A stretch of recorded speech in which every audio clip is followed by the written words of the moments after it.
the source of the Nile.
It is the longest river on Earth, the greatest river in Africa, crossing nearly half the continent.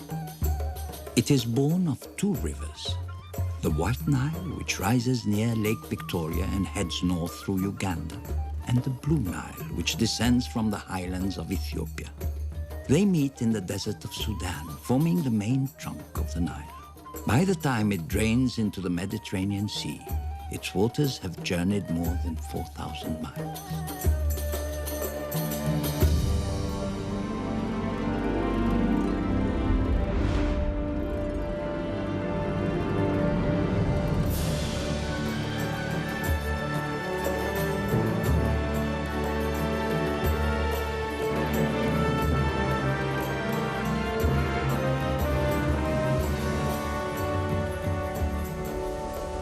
To the outside world, the source of the great river was an enduring mystery. But to the ancient Egyptians, the source was clear. The Nile flowed from the realm of the gods. But what has the Nile to do with mummies and curses? Everything. There would be no mummies, no ancient Egypt. In fact, no Egypt at all without her. You see, Egypt without the Nile is a desert, suitable for camels and scorpions, but not great civilizations. It's only here, along the floodplain of the Nile, that the desert's heat is softened and arid sand is turned to rich farmland. Nourished and irrigated by the Nile, Egypt became the longest lived of all the great early civilizations. In ancient times, so much water raced down from the lush valleys of Central Africa that the Nile overflowed its banks in seasonal floods.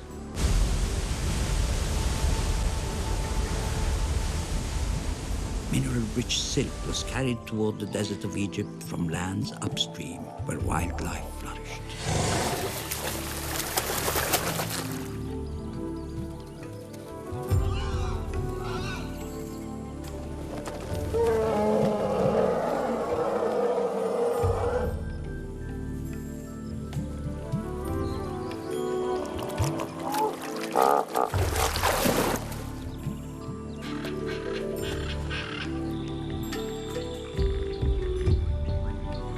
Rich land made possible a vast farming culture and a stable civilization able to turn from daily survival to works of the mind.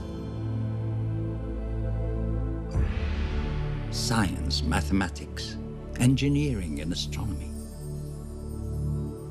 They studied the heavens and the seasons, gave us the 24-hour day and the 365-day calendar. Egypt, an old saying goes, was the gift of the Nile. But the Egyptians believed there was one thing even mightier than the Nile: the sun. The god they called Ra, the god who created everything. Each morning, with its rising, the sun god would be born. Each night in setting, he would die. But the next morning he would rise again, never failing. He was eternal.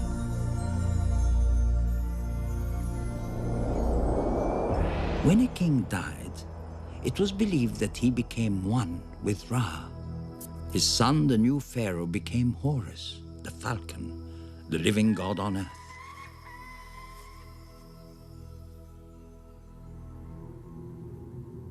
And so the Egyptians accorded their rulers absolute power, which they used to build an extraordinary empire.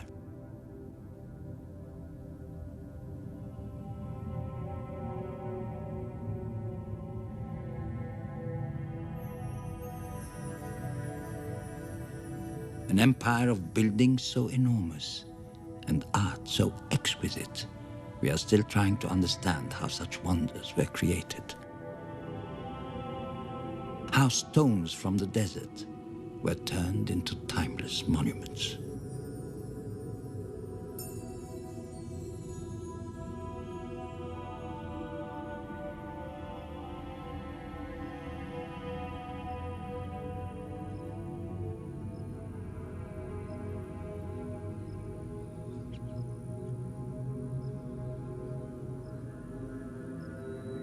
Some of the oldest buildings on Earth are here, preserved by the desert air and the skill of their creators.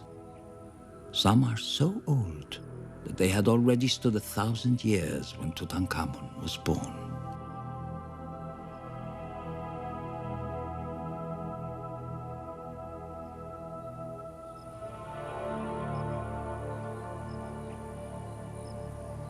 The enormous obelisks of Karnak were carved from single blocks of granite, moved hundreds of miles by boat, rolled on logs and perhaps levered up with huge timbers.